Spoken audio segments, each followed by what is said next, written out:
العزت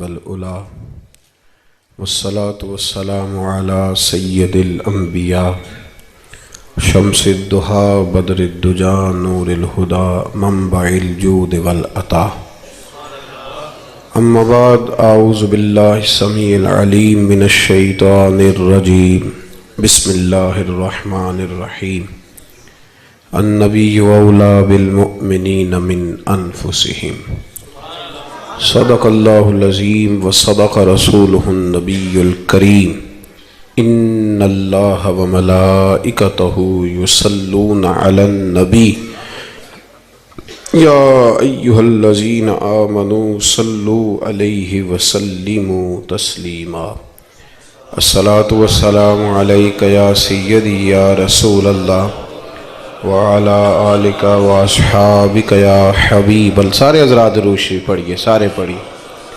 الصلاة والسلام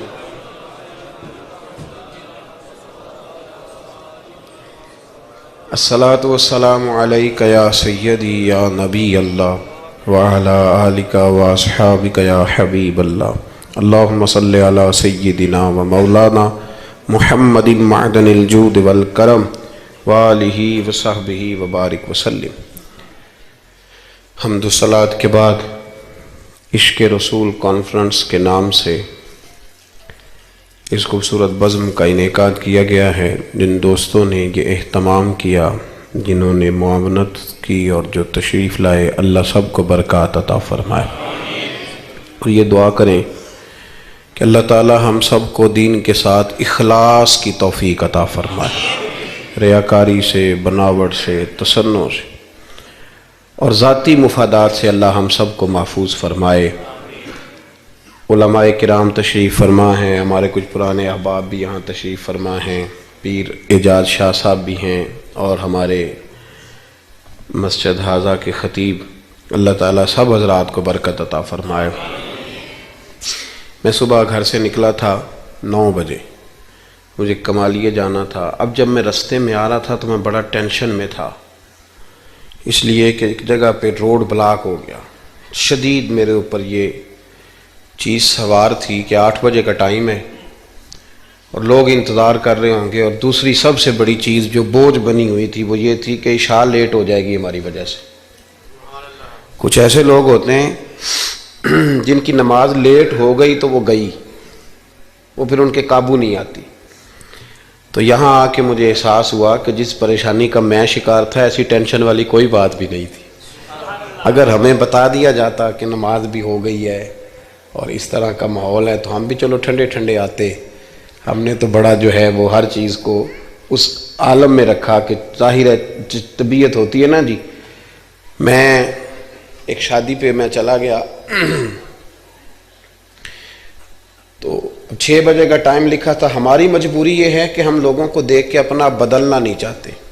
میرا یہ ارادہ ہے کہ یہ نہیں کرنا کہ سارے لوگ اگر چینج ہو گئے ہیں تو ہم بھی بدل جائیں. ہم کہتے ہیں کہ پھر تو کام صحیح رہا ہی نہ.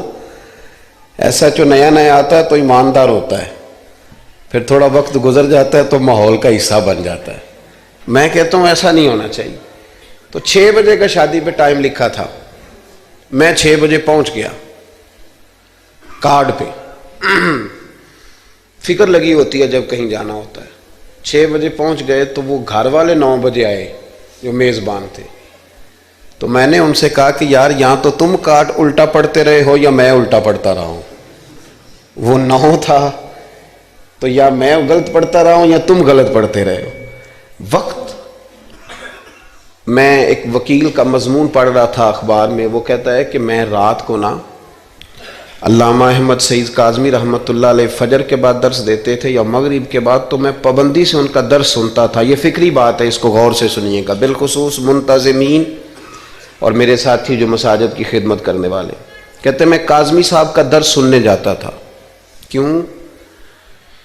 کہ جب میں کورٹ میں جاتا تھا نا تو ان کا بیان کیا ہوا درس وہاں میری مدد کرتا تھا. اب جو اگلی اس نے بات لکھی وہ میرے لیے لکھی.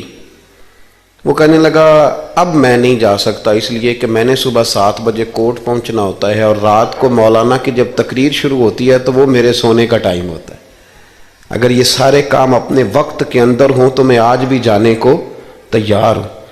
ہماری محفل میں بڑا لمبا چوڑا خرچہ ہوتا ہے، اسی طرح کا پروگرام آپ نے آئندہ بھی کرنا ہے جس طرح کا اس دفعہ کیا ہے، بڑا مختصر وقت پہ لوگ جائیں اور جا کے یہ بڑا اچھا انتظام ہے کہ 8:30 بیان ہوا، 9:15 9:30 ہم اب گھروں میں چلے جائیں۔ اس ترتیب سے کوشش کریں مغرب سے عشاء، اور ان لوگوں کو پیغام دیں جو ٹوٹ کے پیچھے ہٹ گئے کہ پتہ نہیں کب بیان ہوگا۔ ایک چھوٹی، چلو بات اب عشق رسول کی ہے تو ایک چھوٹی سی اپیل ہے، وہ بھی کر لوں۔ چلیں آپ سارے نہیں بولتے، میں رہنے دیتا ہوں، میں بات شروع کروں۔ آپ جمہوری ملک ہے نا جی، تو اگر ریفرینڈم صحیح نہ ہو تو نہیں بات کرنی چاہیے، کر لوں کہ رہنے دوں؟ ایک چھوٹی سی اپیل کرنی ہے نعت سننے والوں سے، نعت پڑھنے والوں سے، اور یہ ایک بات اور ذہن میں رکھ لیں، نعت پڑھنے سے زیادہ نعت سننا کمال ہے، پتہ ہے آپ کو؟ اب سنیں، اگلی بات کروں گا تو آپ کو سمجھ آئے گی۔ نعت پڑھنا صحابہ کی سنت ہے اور سننا نبی پاک کی سنت ہے۔ بڑا کمال کیا ہوا؟ سننا، سمجھ آ رہی ہے بات کی؟ نعت کا نا کلام منتخب، اعلیٰ حضرت کی ساری نعتیں سن لی ہیں آپ نے؟ نہیں نہ سنی آج تک ساری؟ مولانا حسن رضا خان کی، اقبال کی، پیر مہر علی شاہ صاحب کی، حضرت بیدم شاہ بارسی کی۔ پہلے بزرگوں کو کلام سن لیں، اس کے بعد نیچے آئیں گے تاکہ ہم پہ اعتراض ہی کوئی نہ کرے۔ یہ نعت خانوں سے بھی اپیل کریں، خود بھی ذوق بنائیں، یہ تھوڑا سا نکلیں۔ بعض کلام ایسے ہیں کہ مطلب وہ نہیں، طبیعت نہیں مانتی داد دینے کو، دل نہیں مانتا، وہ محسوس ہوتا ہے کہ یہ بات درست۔ میری بات کی سمجھ آ رہی ہے؟ میں گجرات میں تھا تو ایک نعت خواں مجھے کہنے لگا حضرت صاحب آج میں تمہیں نواں کلام سنانا ہے۔ میں کہا میرے نہ نیکی کری، مینوں کو پرانا ہی سنائی۔ جڑے نویں کلام نے نا، اور بڑی اچھی آواز ہے۔ ابھی جو دونوں حضرات نے نعت پڑھی بڑی خوبصورت آوازیں تھیں، بس آپ نے اور میں نے مل کے، یہ سارے ہمارے اپنے لوگ ہیں، کاٹنا نہیں لوگوں کو، بس جہاں غلطیاں ہیں ان کو صحیح کر لینا ہے، کاٹنا نہیں۔ ہم حضرات نے سب نے مل کے ان محافل کے ماحول کو اتنا ستھرا بنا دینا ہے کہ ہمارا ایک جلسہ نہ ہو بلکہ بڑا زبردست سیمینار بن جائے اور بڑے سارے لوگوں کی اس میں اصلاح ہو۔ اللہ ہمیں سمجھنے کی توفیق عطا فرمائے۔ محبت رسول کیوں اتنی ضروری ہے صلی اللہ علیہ وسلم؟ آپ لوگوں نے عشق رسول کانفرنس نام رکھا ہے اس خوبصورت اجتماع کا۔ قرآن پاک نے ہمارا نبی پاک علیہ السلام کے ساتھ جو رشتہ بیان کیا ہے وہ رشتہ بڑا خوب ہے۔ کہا النبی اولیٰ بالمؤمنین من انفسہم، فرمایا یہ نبی مومنوں کے جانوں سے بھی زیادہ قریب ہے۔ ہم بڑا عام لفظ بولتے ہیں کہ فلاں چیز میرے دل کے بڑی قریب ہے، میری سوچ کے بڑی۔ جو لوگ دل کے قریب ہوتے ہیں ان کے پاس اٹھنے بیٹھنے کو دل کرتا ہے۔ تو اللہ کریم نے قرآن پاک میں فرمایا کہ یہ پیغمبر صلی اللہ علیہ وسلم تمہاری جانوں سے بھی تمہارے قریب ہے، اور حضور نے وضاحت کر دی، نبی پاک نے وضاحت کر دی۔ حضور نے فرمایا لا یؤمن احدکم حتی اکون احب الیہ من والدہ وولدہ والناس اجمعین، او کما قال نبی صلی اللہ علیہ وسلم۔ فرمایا تم میں سے کوئی اتنی دیر تک مومن ہو ہی نہیں سکتا جب تک ہر چیز سے بڑھ کر مجھ سے پیار نہ کرے۔ ایک مثال دے لوں، بات آسان ہو جائے گی۔ جس گھر کے اندر پیسہ بے شمار ہو، دولت بے شمار ہو، مکان ایک نہیں 4 ہو، اور دنیا کی ساری آسانیاں گھر میں موجود ہوں، سارے دوست میری بات پہ توجہ کرنا، ہر شے ہو، بینک بیلنس بھی ٹھیک ٹھاک ہو، بچوں کا فیوچر سیف ہو، لیکن گھر کے اندر میاں بیوی کی صلح نہ ہو، بچے کہتے ہیں گھر میں ہر چیز ہے پر امی اور ابا کا جھگڑا ہر وقت جاری رہتا ہے، وہ گھر صحیح چلتا ہے؟ آپ نے بولنا اس لیے نہیں کہ یہ باتیں لوگ، یہ گھر کے اندر کی باتیں ہیں نا۔ حالانکہ پاکستان کا تجزیہ یہ ہے کہ 95% میاں بیوی کے حالات ٹھیک نہیں پاکستان، یہ سرکاری اعداد و شمار ہے۔ 95% گھروں میں اختلاف رائے ہے۔ یہ بات ذہن میں بٹھا لیں کہ میاں بیوی کا اگر اتفاق نہیں نہ ہوتا تو وہ کہیں کہ گھر میں کوئی بھی خوشی رہے گی تو یہ ممکن ہی نہیں، یہ سوال ہی نہیں پیدا ہو۔ 6 بچے ہوتے ہیں اور شادی کو 24 سال گزر جاتے ہیں، پھر بھی طلاق ہو جاتی ہے۔ اس لیے کہ میاں بیوی کے لیے سب سے ضروری چیز آپس کی محبت ہے۔ اور یار کیا خوبصورت انداز ہے میرے رسول پاک علیہ السلام کا، جتنی شاندار طبیعت حضور نے مولا علی شیر خدا کی تھی اتنی کوئی کر سکتا ہے؟ اور جتنی اعلیٰ ترین تربیت اور حسن سیدہ فاطمہ کو اللہ نے دیا کسی اور کو مل سکتا ہے؟ لیکن میرے نبی پاک علیہ السلام نے ان کی شادی کے بعد ان کو اکٹھے بٹھا کے ان کے سر آپس میں جوڑ کے ہاتھ اٹھا کے دعا کی تھی کہ اے اللہ ان کے درمیان محبت پیدا فرما دے۔ میاں بیوی کے درمیان جو سب سے اہم چیز ہے وہ محبت ہے۔ بچے کہتے ہیں ہم کدھر جائیں، ابا کی سنیں کہ اماں کی سنیں؟ اور اکثر گھروں میں بچوں کی تربیت رک جاتی ہے اس لیے کہ میاں بیوی کا سلوک نہیں ہوتا، تباہی اتر جاتی۔ گھر کے اندر ہر شے ہے پر ان کا پیار نہیں۔ پتہ یہ چلا کہ گھر میں محبت نہ ہو تو گھر نہیں چلتا۔ اگر محبت کے بغیر ایک گھر نہیں چل سکتا تو محبت مصطفیٰ کے بغیر دین کیسے چلے گا؟ گھر نہیں چلتا میرے بھائی، ٹوٹ جاتا ہے، بکھر جاتا ہے۔ سارا کچھ ہونے کے باوجود میں نے مردوں کو روتے ہوئے دیکھا ہے، عورتیں تو روتی ہیں، میں نے مردوں کو روتے ہوئے دیکھا ہے کہ کیا کروں 4 بچے ہیں پر اس کو نہیں سمجھ آتی، وہ پاگل ہے، مہربانی کریں وہ سیانی ہو جائے، میں بچوں کے لیے پریشان ہوں، کدھر کیا کروں؟ یعنی عورت اگر وفادار اور پیار کرنے والی نہ ہو تو مرد کو آنسو نکل آتے ہیں کہ یہ سیانی ہوتی تو میرا گھر بن جاتا۔ او بھائیو، پیار بڑا ہی ضروری ہے، یہ محبت بڑی ضروری ہے، اس کے بغیر نہیں نظام چلتا۔ محبت ہو جاتی ہے نا، چلیں ایک واقعہ سناتا ہوں آپ کو، بات زیادہ مضبوط ہو جائے گی۔ داتا گنج بخش علی حجویری داتا صاحب نے لکھا ہے، یہ آج کل کا جو جدید نوجوان طبقہ ہے وہ ذرا بات جلدی سمجھ جائے گا۔ داتا صاحب رحمۃ اللہ لکھا ہے، حضرت عبداللہ بن مبارک رحمۃ اللہ علیہ سے کسی نے کہا کہ آپ بڑے زبردست محدث ہیں اور اتنی وارفتگی والے صوفی کم ملتے ہیں جتنے آپ ہیں، وجہ کیا ہے؟ تو حضرت عبداللہ بن مبارک فرمانے لگے مجھے نہ توبہ کرنے سے پہلے ایک عورت سے عشق ہو گیا تھا، عورت سے۔ بڑی توجہ سے بات سمجھنا، آپ فرماتے ہیں میرا گھرانہ نمازی تھا، یہ داتا صاحب نے لکھا ہے کشف المعجوب میں۔ حضرت عبداللہ بن مبارک فرماتے ہیں کہ جس عورت سے مجھے عشق ہو گیا نا، اس کے محلے میں جا کے میں عشاء کی نماز پڑھتا تھا اور پھر ساری رات میں اس کے گھر کے گرد رہتا تھا۔ وہ آدھی رات کو تھوڑی دیر کے لیے چھت پہ آتی تھی، 2-1 باتیں ہوتی تھیں، میں لوٹ آتا تھا۔ فرماتے ہیں ایک رات میں نے عشاء کی نماز اس کے محلے میں جا کے پڑھی، قاری صاحب نے نا کچھ آیات لمبی پڑھا دی تو مجھے غصہ آیا۔ کہہ دیتے نا لوگ مولویوں نے کام کو نہیں، سانو تے اور بھی ہیں، تو کہتے ہیں کہ نماز لمبی پڑھا دی تو مجھے غصہ آیا کہ جلدی پڑھاؤ۔ فرماتے ہیں نماز وہاں پڑھی، سخت سردی تھی، رات لمبی تھی، میں اس کے گھر کے گرد جا کے نا تو منڈلانے لگا کیونکہ مجھے اس سے محبت تھی۔ فرماتے ہیں کہ 1 گھنٹہ 2 گھنٹے 4 گھنٹے 5 گھنٹے حتیٰ کہ سحری کا وقت ہو گیا، پاؤں پھوٹنے لگی، تو وہ نا بھاگتی بھاگتی چھت پہ آئی اور کہنے لگی کہ گھر میں رش بڑا ہے، مہمان زیادہ ہیں، آج بات نہیں ہو سکے گی۔ کہتے یہ لفظ کہتے وہ نیچے اتر گئی۔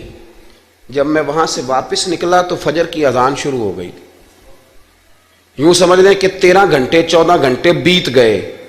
حضرت عبداللہ بن مبارک فرماتے ہیں اچانک نہ میں نے اپنے دل پہ توجہ کی، ساری رات وہ آئی نہیں تھی پر مجھے اس پہ غصہ بھی کوئی نہیں آیا، مجھے وہ بری بھی نہیں لگی، ساری رات اس نے کھڑا رکھا لیکن میرے دل سے اتری بھی نہیں۔ کوئی نہیں سمجھ آئی آپ کو میری بات؟ فرماتے ہیں کہ پھر میں نے اپنے دل پہ توجہ کی تو مجھے سمجھ آئی کہ مجھے اس سے کھرا پیار ہے، سچا پیار ہے۔ یعنی اس نے آدھا جملہ کہا کہ میں مجبور ہوں، تو میں نے اس سے مزید نہ قسم اٹھوائی نہ گواہ مانگے، میں اس کی وہ مجبوری بھی فوراً ہی مان گیا۔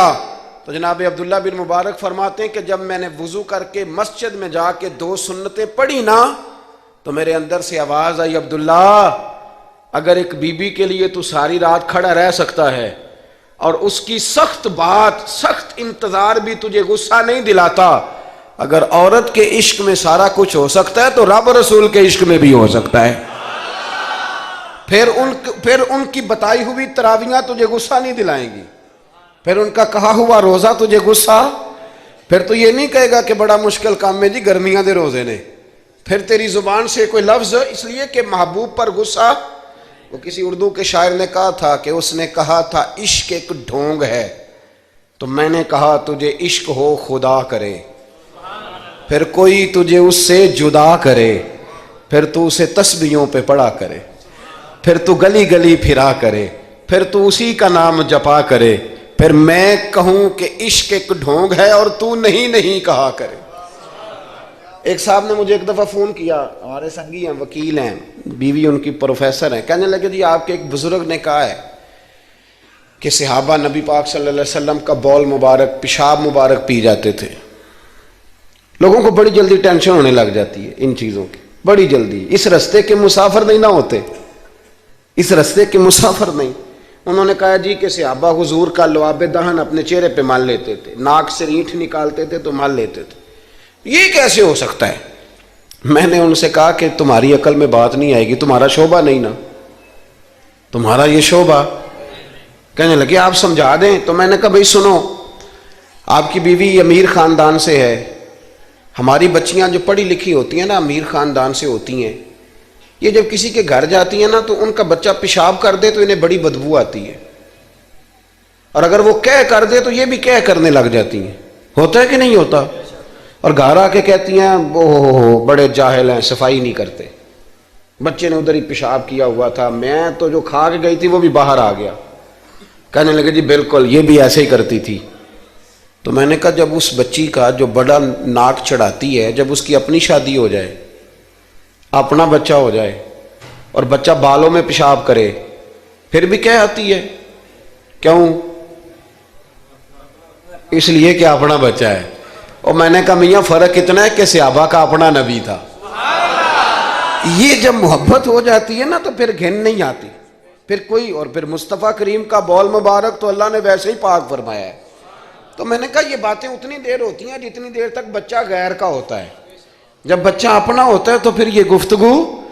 جب تک بچہ غیر کا تھا، آواز کم کریں گی تھوڑی، جب تک بچہ غیر کا تھا اس وقت تک کہہ بھی آ رہی تھی، بدبو بھی آ رہی تھی، گھن بھی آ رہی تھی، اور پھر بچے نے الٹی کر دی، اماں کے کپڑوں پہ کر دی، اس کے گود میں کر دی، لیکن پھر اماں کو کوئی تکلیف؟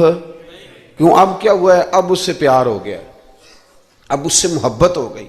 پھر بڑے بڑے سردار، یہ بخاری مسلم ہے، عروہ بن مسعود ثقفی ابھی غیر مسلم تھے، جب حدیبیہ کے مقام پہ آئے تو واپس جا کے انہوں نے پیغام مسلمانوں کو نہیں دیا، عالم کفر کو دیا، عالم کفر کو جا کے کہنے لگے کافروں مسلمانوں سے کبھی جنگ نہ کرنا۔ کہا کیوں؟ کہنے لگے میں حدیبیہ میں دیکھ کے آیا ہوں، اور میں کوئی بیوقوف آدمی نہیں، نادان نہیں کہ دیکھ کے آیا ہوں تو مطمئن ہو گیا ہوں، میں نے بڑے بڑے بادشاہ دیکھے ہوئے، میں سفیر ہوں، میں نے دنیا دیکھی ہے، لیکن جو تعظیم مصطفیٰ کریم کے غلام ان کی کرتے ہیں وہ میں نے کسی کو کرتے نہیں دیکھا، وہ میں نے نہیں دیکھا۔ کہا کیا دیکھ آئے ہو؟ یہاں تو ہمارے یہاں درود و سلام پڑھنے والے بھی غریب غریب لوگ رہ گئے ہیں۔ سنیں جی، آپ باتیں نہ کریں، بڑی مہربانی میری بات سنیں۔ ہمارے یہاں تو میلاد کے جھنڈے اٹھانے والے بھی غریب غریب لوگ رہ گئے ہیں۔ ناراض تو نہیں ہو گئے آپ حضرات؟ جلسے میں آنے والے بھی غریب لوگ، جلسہ کرانے والے بھی غریب لوگ، تگڑے لوگ بھی جلسہ کراتے ہیں پر کسی ایم این اے کا، وہ بھی جھنڈا لگاتے ہیں پجاروں پر کسی سیاسی جماعت کا، اپنے اپنے نصیب ہے نا۔ ساری زندگی جھوٹوں کے نعرے مارتے ہیں، سچے رسول کا نعرہ اللہ نے ہمیں عطا فرمایا ہے۔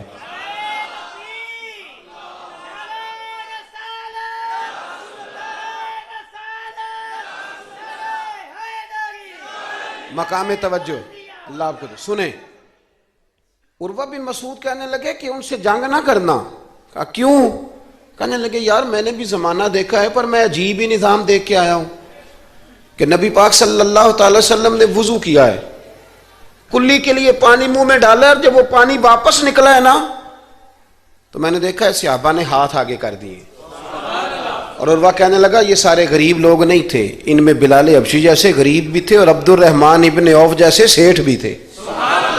اور میں نے دیکھا ہے کہ جب نبی پاک علیہ السلام نے رینٹ مبارک نکالی ہے تو میں نے ابو بکر صدیق جیسے دانشوروں کو لائن میں کھڑے دیکھا ہے، میں نے عمر فاروق رضی اللہ تعالیٰ عنہ جیسے مضبوط اعصاب کے لوگ، مضبوط قوت فیصلہ رکھنے والے، ان لوگوں کو میں نے لائنوں میں کھڑے دیکھا ہے، اور میں نے علی المرتضیٰ جیسے شیر کو لائن میں کھڑے دیکھا ہے۔ میں شیروں کو دیکھ کے آیا ہوں جو لائنوں میں کھڑے ہیں، اور خواہش یہ ہے کہ حضور کی کلی کے پانی کا ایک قطرہ مل جائے، قطرہ۔ اور یار میں نے عجیب رنگ دیکھا ہے، عجیب۔ آج تو میری جماعت کا یہ حال ہوا ہے کہ جعلی پیروں پہ تنقید کرتے کرتے لوگوں نے اصلیوں کا ادب بھی چھوڑ دیا ہے۔ اب تو یہ حال ہوا ہے کہ یہاں درد والی سوز والی مجالس میں بھی یوں لگتا ہے محفل نہیں میلہ ہے۔ کہاں گئے آنسو، کہاں گیا درد، کہاں گیا ادب، کہاں گیا سوز، کہاں گئی وہ کیفیات؟ عروہ بن مسعود کہنے لگے خبردار ان سے جنگ نہ کرنا، اس لیے کہ جو اپنے مصطفیٰ سے اتنا پیار کرتے ہیں وہ دین کا جھنڈا کبھی زمین پہ نہیں گرنے دیں گے۔ آپ لوگ اپنی اپنی جگہ پہ بیٹھیں جی، اب پیسے لے کے نہ آئیے گا۔ اور ایک مسئلہ شرعی اور یاد رکھ لیں، بات سامنے آ گئی، کبھی کسی نعت خواں کو پیسے دینے ہو تو نابالغ بچے کے ہاتھ کبھی نہ بھیجیں، یہ جائز ہی نہیں شرعن۔ پتہ ہے آپ کو مسئلے کا؟ نابالغ بچہ کوئی چیز کسی کو دے تو اس سے لینا جائز ہی نہیں، وہ خوشی سے بھی دے تب بھی لینا جائز نہیں، جب تک وہ بالغ نہیں تب تک وہ دے سکتا ہی نہیں۔ اس مسئلے کو ہمیشہ ذہن کے اندر رکھیں۔ سمجھ آ رہی ہے میری بات کی؟ نہیں کوئی نہیں، آپ نے سمجھا نہیں بات کو، سمجھتے تو ہاں نہ کرتے۔ نابالغ بچے کو کبھی پیسے دے کے نہیں اٹھائیں، اس لیے کہ جائز نہیں اس کے ہاتھوں سے لینا، جائز نہیں۔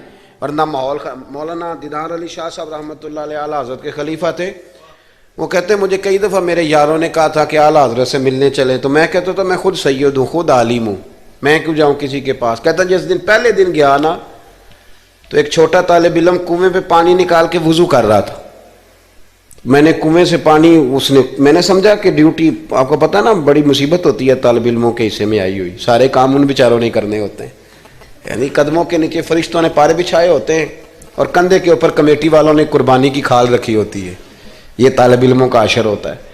تو وہ طالب علم بیچارہ پانی نکالا ہوا تھا، اس نے، سید صاحب کہتے ہیں میں وضو کرنے لگا نا تو طالب علم کہنے لگا بابا جی پوچھ تو لو، پانی تو میرا ہے۔ میں نے سمجھا کہ شاید خدمت پہ مامور ہے، نمازیوں کو وضو کر، اس نے کہا پانی تو میرا ہے۔ تو میں نے کہا چل بیٹے تو اجازت ہی دے دے میں وضو کر لوں، تو کہنے لگا آپ کو مسئلے کا پتہ ہونا چاہیے، میں نابالغ ہوں،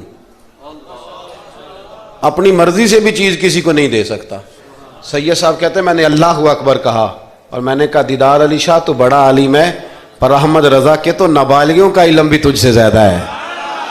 اس کرو مدح اہل دول رضا اور پڑے اس بلا میں میری بلا، میں تو گدا ہوں اپنے کریم کا، میرا دین پارا ہے نانے۔ آمدام برسر مطلب رسول پاک کی محبت یہ انسان کو سجاتی ہے، سنوارتی ہے، تکبر دور کرتی ہے، عاجزی پیدا کرتی ہے، یہ روح کا وضو کراتی ہے۔ جب حضور کی محبت میں لوگ روتے ہیں تو پھر انسان کا دل صاف ہو جاتا ہے۔ نبی پاک کی محبت انسان کو آداب کا پابند کرتی ہے، وہ نعت کے ساتھ وابستہ ہو جاتا ہے، مسجد کی صفائی کرنا اس کے لیے آسان ہو جاتا ہے۔ حضور سے محبت ہوتی ہے تو بہانے نہیں کرتا بندہ کہ اب میں رمضان سے نماز شروع کروں گا، حج کر کے آؤں گا تو نیک بنوں گا، داڑھی رکھوں گا تو لوگ کیا، پھر یہ بہانے ختم ہو جاتے ہیں، اس لیے کہ محبت عمل کرنا آسان کر دیتی، محبت آسانی پیدا کرتی۔ حضرت ابو بکر صدیق رضی اللہ تعالیٰ عنہ سے کسی نے پوچھا تھا کہ آپ سب سے زیادہ راضی کب ہوئے؟ حدیث بخاری مسلم میں بھی ہے، پر کنز المال سے عرض کر رہا ہوں، وہاں تفصیل زیادہ ہے۔ حضرت ابو درداء رضی اللہ تعالیٰ عنہ فرماتے ہیں کسی نے پوچھا راضی کب ہوئے؟ انسان بڑی دفعہ راضی ہوتا ہے نا، جب مسلمان ہوئے تھے تب بھی بڑے راضی ہوئے ہوں گے، جب اللہ نے بیٹا دیا تھا تب بھی بڑے راضی ہوئے ہوں گے، اور پھر اللہ نے انہیں امیر المومنین بنایا، یہ سارے وقت ہوتے ہیں نا خوشی کے۔ کہا راضی کب ہوئے؟ تو صدیق اکبر بیٹھ گئے، فرمانے لگا بتاتا ہوں۔ کہ بتائیے؟ فرمانے لگے اس دن بڑا ہی راضی ہوا تھا جس دن میں نبی پاک کو مکے سے مدینے لے کے جا رہا تھا صلی اللہ علیہ وسلم، میں بڑا راضی ہوا۔ کہا کس طرح؟ تو حضرت صدیق اکبر فرماتے ہیں جب ہم مکے سے مدینے جا رہے تھے تو گرمی زیادہ تھی، میں نے دیکھا کہ حضور کو پسینہ آ رہا ہے اور پسینے کے قطرے میں نے چہرے پر ٹپکتے دیکھے، فرماتے میں پریشان ہو گیا کہ کوئی ٹھنڈا سایہ ملے تو میں حضور کو تھوڑا آرام کراؤں. فرماتے ہیں دائیں بائیں دیکھا کوئی چیز نظر نہ آئی. ایک پہاڑ کی ڈھلان تھوڑی جھکی ہوئی تھی, میری نظر پڑی تو میں نے عرض کی یا رسول اللہ اگر اجازت دیں تو دیکھ آؤں. حضور نے فرمایا دیکھ لو. کہتے میں گیا اور اپنی پگڑی کھول کے میں نے اس جگہ کو صاف کیا. پھر میں نے وہاں اپنی چادر بچھائی, عرض کی حضور تھوڑی دیر آرام کر لیں. وہ بھائی یہاں لوگ کہتے ہیں تعلیمات کی بات کرو, نماز روزہ حج زکوٰۃ کی بات کرو, اور جب تک ذات سے پیار نہیں نہ ہوتا بندہ بات بھی نہیں مانتا. یہ محبت مصطفیٰ ہوگی تو سارے کام آسان ہو جائیں. عشق رسول صلی اللہ تعالی علیہ وسلم آسان کر دے گا جینا. اعلیٰ حضرت فرماتے ہیں عشق تیرے صدقے جلنے سے چھٹے سستے, جو آگ بجھا دے گی وہ آگ لگائی ہے. حضور صلی اللہ علیہ وسلم کے لیے میں دیکھ کے آیا سایہ. آپ فرماتے ہیں پھر میں نے عرض کی یا رسول اللہ صلی اللہ علیہ وسلم تھوڑی دیر آرام کریں. کہتے ہیں حضور لیٹ گئے تو میرے دل میں خیال آیا کہ کوئی ٹھنڈی چیز ملے نا تو مصطفیٰ کریم کو پیش کروں. کہتے ہیں دائیں بائیں دیکھا تو ایک چرواہا بکریاں چرا رہا تھا. اس سے میں نے کہا کہ دودھ دے دو گے تھوڑا سا. وہ کہنے لگا کہ اگر آپ ڈیرے پہ مانگتے تو 3 دینار, یہاں 4 دینار کا. آپ فرمانے لگے میں نے تو سوچا تھا تو بہت بڑی قیمت مانگے گا, صرف 4 دینار. کہتے ہیں اسی وقت دیا. میں نے اسے کہا کہ پانی کہاں ملے گا, ذرا دیکھنا. یہ صحابہ روایت کر رہے ہیں, محدثین قبول کر رہے ہیں, جرح و تعدیل کے بعد اپنی کتب میں لا رہے ہیں. اس کا مطلب ہے یہ بھی دین کی اصل ہے. اس کا مطلب ہے یہی بنیادی دین ہے جو ہمارے محدثین نے ہم تک پہنچایا. میرے رسول کریم علیہ السلام کے غلاموں حضرت ابو بکر صدیق رضی اللہ تعالیٰ عنہ کہتے ہیں میں نے کہا کہ پانی کہاں ملے گا. وہ کہنے لگا پانی بڑی دور ہے. میں نے کہا کتنی دور ہے. کہنے لگے وہ پہاڑ کے پیچھے. میں نے کہا سفر نہ بتا, بس تو رستہ بتا. اس لیے کہ جب عشق سکھاتا ہے آداب خود آگاہی, پھر کھلتے ہیں غلاموں پہ اسرار شہنشاہی. بتا جانا کہاں ہے. حضرت ابو بکر صدیق رضی اللہ تعالیٰ عنہ کہتے ہیں اس نے کہا پہاڑی کے پیچھے کنواں ہے.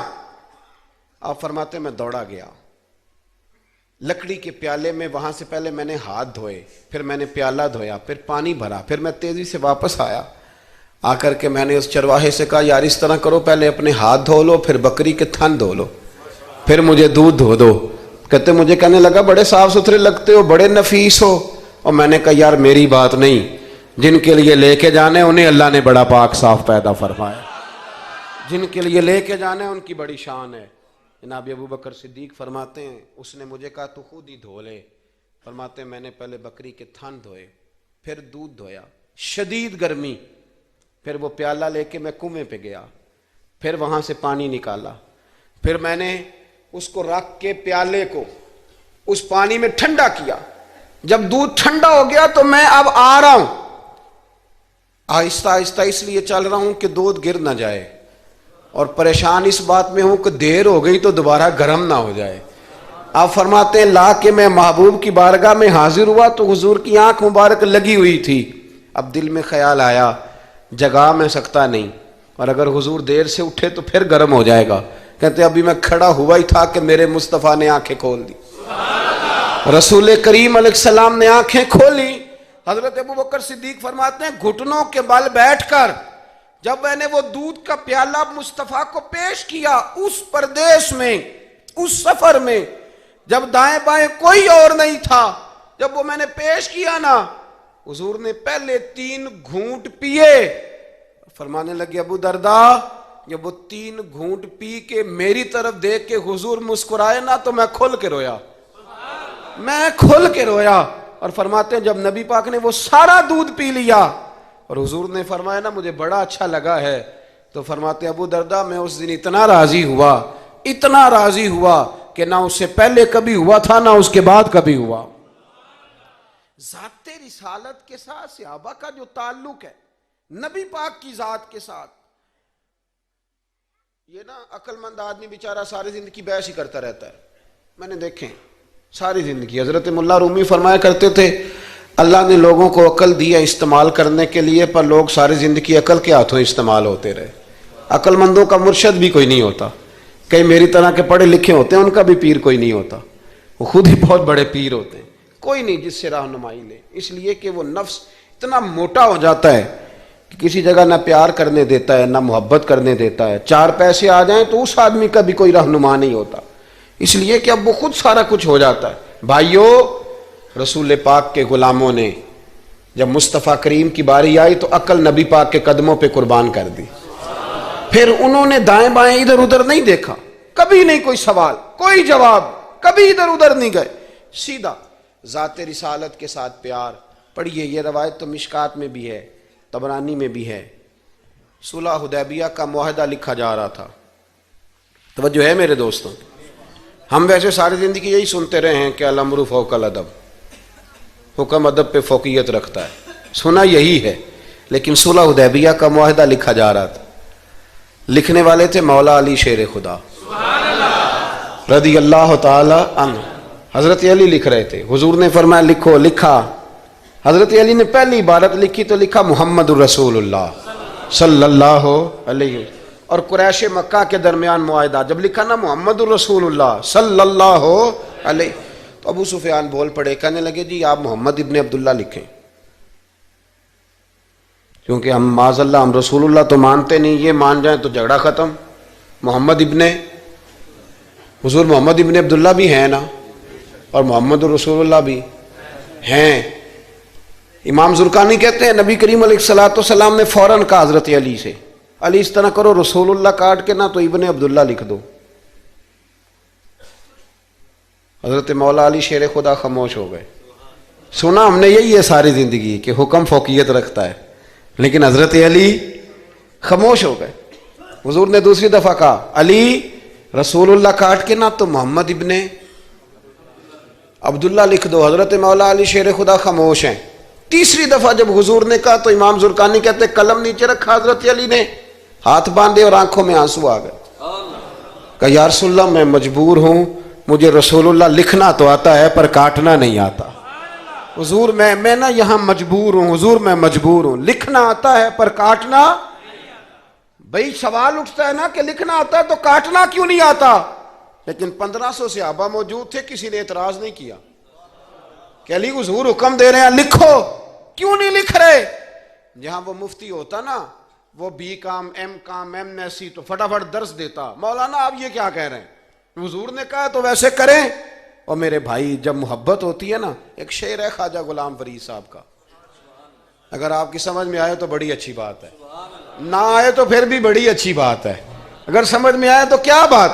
خواجہ غلام فرید صاحب کہا کرتے تھے تن تندور ہڈاں دا بالن تے اسی ہاواں نال تپایا، کپ کپ مکیاں پیڑے کیتے اتوں عشق پلیتھن لایا، تن دا سالن من دی ہانڈی تے لون صبر دا پایا، غلام فریدا وے میں ساری تیری تینوں اجے یقین نہیں آیا، غلام فریدا وے میں ساری تیری تینوں اجے یقین نہیں آیا۔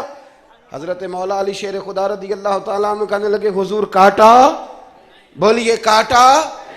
پتہ نہیں یا رسول اللہ لکھا ہوتا ہے تو لوگ کیسے کاٹ لیتے ہیں، یا رسول اللہ لکھا ہوتا ہے کاٹ دیتے ہیں، کیسے کاٹ دیتے ہیں خدا بہتر جانے۔ مولا علی سے تو نہیں کاٹا گیا، حضرت علی شیر خدا فرمانے لگے نہیں کاٹا جاتا۔ میرے مصطفیٰ کریم کے غلاموں، آپ یقین کرو پاکستان میں 5 لاکھ کے قریب ہے نفسیات کے مریض، عقل کے گھوڑے دوڑا دوڑا کے لوگ پاگل ہو گئے۔ علامہ اقبال جیسے لوگ تڑپتے تھے آخری عمر میں، کہتے تھے خرد کی گتھیاں سلجھا چکا ہوں، یا رب مجھے صاحب جنوں کر دے، اللہ مجھے مجنون کر دے نبی پاک کے عشق میں، میں نہیں مزید فلسفہ منطق ادھر نہیں جانا چاہتا، مجھے دیوانگی دے رسول اللہ کی محبت کی، میں نہیں جان۔ یہ جو لوگ دیوانے تھے نا یہ بڑے اچھے تھے، اب تو بحث ہی رہ گئی ہے، عمل ختم ہو گیا ہے، اب بحث رہ گئی۔ جس کو 35 سال ہو گئے نا میلاد مناتے، وہ بھی ہر سال آ کے پوچھ لیتا ہے کہ جائز تو ہے نا منانا۔ میں کہتا ہوں خدا کے بندے 35 سال سے تو منا رہا ہے، اب تو یہ پوچھا کر کہ میں کتنا درود پڑھوں محفل میلاد پہ، اب تو یہ کہا کر کہ وضو کس طرح کرنا ہے میلاد کا لنگر پکانے کے، ابھی تک سوال کر رہے ہو۔ محبت کرنے والے کر کے گزر گئے تو ابھی تک بحث کر رہا ہے۔ اور بہت ساری ایسی چیزیں تھیں جو صحابہ کی سمجھ میں نہیں آتی تھی، لیکن چونکہ سامنے رسول اللہ کی ذات تھی، اور جب محبت ہوتی ہے تو محبت بحث نہیں کرتی، محبت پیار کرتی ہے۔ محبت ہاں میں غلام نبی پاک کے. ایسے ہی ہے نا جی, کسی سے کہنا داڑھی رکھ لیں بحث شروع کر دیتا ہے, کہنا میں اجے نیک نہیں. میں کہتا ہوں یہ حضور کو کہنا چاہیے تھا نا کہ جب پورا نیک بنے تب رکھے, تو نے کیوں بحث شروع کی؟ داڑھی حضور نے رکھی ہے نا, لہذا ہم نے انشاءاللہ تو کہہ دیں, وعدہ نہیں لے رہا, حضور نے رکھی ہے نا, ہمیں اس سے غرض ہے کہ اچھی لگے یا نہ لگے. غلام کا کام غلامی کرنا کہ بحث کرنا؟ حضور نے کہا سچ بولو, دکان چلے چاہے, ہم نے کیا کرنا ہے؟ بولیں, یہ بحث ہے. حضور نے کہا بیویاں پردہ کریں. اب ہمارے گھر میں وہ بیوی رہے گی جو پردہ کرے گی, جو نہیں کرے گی وہ ہمارے گھر میں رہ سکتی, کیونکہ ہم نبی پاک کے غلام ہیں, ہم رسول اللہ کے غلام ہیں صلی اللہ. امام احمد بن حنبل رحمۃ اللہ علیہ بازار گئے تو غلام خرید کے لائے. آپ نے فرمایا تیرا نام کیا ہے؟ تو وہ کہنے لگا حضور غلاموں کا نام نہیں ہوتا, آپ کسی کو بھی آواز دیں گے تو میں سمجھوں گا مجھے ہی بلا رہے ہیں. تو آپ فرمانے لگے تو کھائے گا کیا؟ کہنے لگا حضور غلاموں کے نخرے نہیں ہوتے, جو ٹکڑا بچ گیا نہ ڈال دینا, چپ کر کے کھا جاؤں گا. فرمایا یہ حجرے ہیں, کو کمرہ پسند کر لے. کہنے لگا حضور غلاموں کے نخرے نہیں ہوتے, آپ جہاں اشارہ کریں گے میں سو جاؤں گا. امام صاحب فرماتے ہیں مجھے وجد ہو گیا, میں تو رونے لگا. میں نے کہا اٹھو یار سینے سے لگ, تو غلام بننے کے قابل تو نہیں, تو آقا بننے کے قابل ہے. بابا بلے شاہ صاحب رحمۃ اللہ علیہ نے تبصرہ کیا اس موضوع پر. بابا صاحب کہتے ہیں کہ ایک لقمہ ڈالتے ہو کتے کو, کتا ہمارا غلام ہوتا ہے نا, ہم مالک ہوتے ہیں اس کے, ایک لقمہ ڈالتے ہو اور دوسرا لقمہ وہ مانگے نا دوسری روٹی تو جوتے مارتے ہو. خود رات کو پنکھے کے نیچے سوتے ہو, وہ بیچارہ ساری رات پہرا دیتا ہے, اور سویرے جا کے کسی درخت کے نیچے رخ کے نیچے سو جاتا ہے. آپ فرماتے ہیں کہ جس کا تو مالک ہے تو اپنا احسان دیکھ اور اس کی نوکری دیکھ, اور جو تیرا مالک ہے اس کا احسان دیکھ اور اپنی ڈیوٹی دیکھ. خود تو بہانے کیا کہتے ہیں بابا صاحب کہتے ہیں راتی جاگیں تے شیخ صداویں, تے راتی جاگ دے کتے, تیتھوں اتے مالک دا در مول نہ چھڑ دے, پاویں مارو 100 جتے, تیتھوں اتے ایک برکی دا قدر پچھانن, پاویں مالک ہو ون ستے, تیتھوں اتے رکھا سکھا کھا دنے جار رکھاں وچ ستے, تیتھوں اتے اٹھ بلیا چل یار منا لے نہیں تے بازی لے گئے نہیں کتے, اٹھ بلیا چل یار منا لے نہیں تے بازی لے گئے. وہ تو آگے گزر جائیں گے اس طرح, اور تو اشرف المخلوقات ہے. تھوڑا خیال کریں. ایک صحابی تھے حضرت ابو جندل رضی اللہ تعالی, ہماری محبت رسول صلی اللہ علیہ وسلم بحثوں میں رہ گئی. بحثوں میں اتنے کمزور ہیں ہم کہ آج تک بحث کر رہے ہیں, آج تک, کہ حضور پہ درود کون سا پڑھنا چاہیے. خدا کے بندے جس کو محبت ہوتی ہے نا وہ بحث نہیں کرتا, وہ درود پڑھتا ہے. درود و سلام پڑھنے والے کم ہیں, مسئلہ پوچھنے والے زیادہ ہیں. آپ یقین کریں, یا رسول اللہ کا نعرہ لگانے والے جوش کے ساتھ وہ تو چند ملتے ہیں علاقے میں, اور اس پر دلائل لینے والا سارا شہر ہے. خدا کا خوف کریں, عمل کریں. دین کو بحث کرنے نہیں آیا کہ ہر موضوع پر بحث کریں, فیس بک پہ اپنی رائے کا اظہار کریں. دین بحث کے لیے نہیں آیا, اسے موضوع بحث نہ بناؤ, یہ عمل کرنے کے لیے, اس پر عمل کریں. حضرت ابو جندل رضی اللہ تعالیٰ عنہ حضور حدیبیہ تک تشریف لائے نبی کریم علیہ السلام. ادھر سے حضرت ابو جندل جو تھے یہ وہ دلیر صحابی تھے کہ ان کے والد نے انہیں زنجیروں سے باندھا ہوا تھا, ہاتھ میں بھی زنجیریں تھیں, پیروں میں بھی زنجیریں تھیں, اور ان کا باپ روز ڈنڈوں سے مارتا تھا. انہیں پتہ چل گیا کہ نبی پاک صلی اللہ علیہ وسلم یہ حدیبیہ تک آ گئے. حضرت ابو جندل کمرے میں قید تھے, باپ اور بھائی نے قید کیا ہوا تھا. انہوں نے نا اپنا سر مار مار کے نا کھڑکی کو تو کھڑکی توڑی. ڈاکٹر احمد عبد الرزاق نے اسیرۃ النبویہ میں لکھا ہے کھڑکی توڑ کے باہر آئے, دیگر کتابوں میں بھی ہے یہ روایت. باہر آئے نا جب, تو حضرت مولا علی شیر خدا فرماتے ہیں ہم نے نا حدیبیہ کی شرائط لکھ لی تھی. ان شرائط میں ایک شرط یہ تھی کہ مکے سے جو شخص آئے گا حضور ساتھ نہیں لے جائیں گے, اور وہاں بھی جائے گا تو پناہ نہیں دیں گے, اور اگر مدینے کا کو وہاں چلا گیا تو وہ واپس نہیں کریں گے. اس وقت تو یہ شرط بڑی کمزور لگتی تھی, پر سب سے زیادہ فائدہ اسی شرط نے اسلام کو عطا فرمایا. اس لیے کہ جو آدمی مکے سے آتا تھا اسے پتا تھا مدینے تو حضور کے پاس رہ نہیں سکتا، حضور نے وعدہ کر لیا، مکے واپس جا نہیں سکتے تھے، وہ کسی تیسرے شہر میں جا کے بیٹھتا تھا، تو صحابی جب تیسرے شہر میں بیٹھتے تھے تو سارے کا سارا شہر ہی مسلمان ہو جاتا تھا۔ اس شرط کی برکت سے کئی شہروں تک دین پھیل گیا۔ حضرت ابو جندل قید تھے، ان کے والد نے بھائی نے قید کیا ہوا تھا، یہ کھڑکی توڑ کر کے آئے۔ میرے دوستو، جب حدیبیہ میں پہنچے تو حضرت علی کہتے ہیں جس رستے سے یہ چل کے آئے تھے، چونکہ پیروں میں زنجیریں تھیں تو جہاں سے چل کے آ رہے تھے خون بہتا آ رہا تھا، خون بہتا آ رہا تھا۔ فرماتے ہیں آ کے حضور کے سامنے کھڑے ہوئے تو بڑے درد سے روئے، بڑے درد سے، یا رسول اللہ مجھے چھوڑ کے نہ جائیے گا، میرا باپ ڈنڈوں سے مارتا ہے، تو مجھے بتا باپ کبھی ایسے چھوڑ کے چلا جائے اور مرشد چھوڑ کے چلا جائے تو کچھ چیز باقی رہتی ہے؟ لیکن عشق جب سچا ہوتا ہے تو میں شروع میں کہہ چکا، پھر محبوب پہ غصہ نہیں آتا، پھر کوئی بات ایسی نہیں ہوتی جو دل میں رہ جائے۔ میرے کریم رسول صلی اللہ تعالی علیہ وسلم کے سامنے درد سے روئے، یا رسول اللہ چھوڑ کے نہ جائیے گا، حضور یہ دیکھیں میرا باپ مجھے ڈنڈوں سے مارتا ہے۔ حضرت علی کہتے ہیں کہ چونکہ معاہدہ طے ہو گیا تھا، ابھی دستخط نہیں ہوئے تھے، ہمارا دل کر رہا تھا کہ حضور اجازت دیں تو ہم ان کافروں کے پرخچے بکھیر دیں، اتنا بھی کوئی ظلم کرتا ہے؟ لیکن کہتے ہیں حضور اٹھے، حضرت ابو جندل کا سر محبوب نے اپنے کندھے پہ رکھا، جناب ابو جندل بھی کھل کے روئے، ایک باری میریاں اکھیاں چوں اونا نے اتھرو پونجے سن، ہن تے چسکا پہ گیا رونے دا تے ہر ویلے آہو زاری دا۔ کہتے ہیں کھل کے روئے حضرت ابو جندل، کہا حضور مجھے چھوڑ کے نہ جائیے گا۔ جب وہ رو رہے تھے تو ابو سفیان اٹھے، کہا آپ نے وعدہ کر لیا، لے جا نہیں سکتے۔ ایک صحابی نے کہا بھی تو دستخط نہیں ہوئے، کہا نہیں پھر ہم توڑتے ہیں معاہدہ۔ سننا بات، غور کرنا، عقل کہاں تک انسان کو پریشان کرتی ہے اور محبت اسے کتنا سلیقہ سکھاتی ہے، کتنی اطاعت اور اتباع سکھاتی ہے۔ نبی کریم علیہ السلام نے نا حضرت ابو جندل کو تسلی دی، اور پھر حضور نے تھپکی دے کے نہ کندھے پہ فرمایا تیرا تھوڑا سا امتحان رہ گیا ہے۔ دل پہ ہاتھ رکھ کے بتانا کام بڑا مشکل ہے، تیرا تھوڑا سا امتحان رہ گیا ہے۔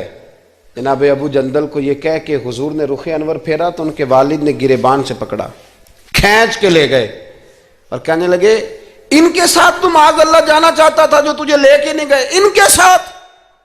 جناب ابو جندل نے باپ کا ہاتھ جھٹکا، اٹھ کے کھڑے ہوئے، کہنے لگے زیادہ باتیں نہ کر، میرا تو ایمان پہلے سے زیادہ مضبوط ہو گیا ہے کہ میرا رسول وعدوں کا پکا ہے، میرا تو ایمان پہلے سے مضبوط ہو گیا۔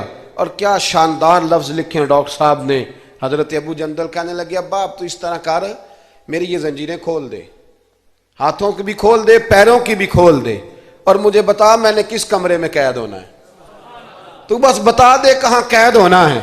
اب میں تیرا قیدی نہیں ہوں، اب میں محمد عربی کے حکم کا قیدی ہوں، جب تک رسول اللہ صلی اللہ علیہ وسلم کا نیا حکم نہیں آتا میں قید میں رہوں گا اور میں خوشی کے ساتھ رہوں گا۔ جتنے کفار وہاں کھڑے تھے نا، جتنے کھڑے تھے، جتنے حضرت ابو جندل کے والد سمیت، وہ کہتے ہیں ہماری توجہ باقی معاملہ سے ہٹ گئی اور جناب ابو جندل کی طرف چلی گئی۔ یہ بھی رنگ ہوتا ہے، یہ بھی، وہ کیا کہا تھا میاں صاحب نے؟ میاں صاحب فرمانے لگے کچا رنگ للاری والا جڑا چڑھ دا لیندا رہندا، اے عشق تیرے دا رنگ محمد چڑھ جائے پھر نہیں لیندا۔